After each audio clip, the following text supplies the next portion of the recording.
সোহাগী ছোঁয়া কেউ কাছে এসে রং দিয়ে যায়।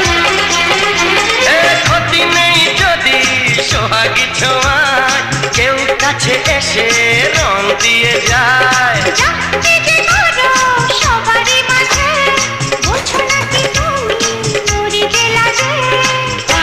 তোমাকে লাগছে দারুণ, আরে না না না না, আজকে তোমার কথা শুনবো না, এমন দিনে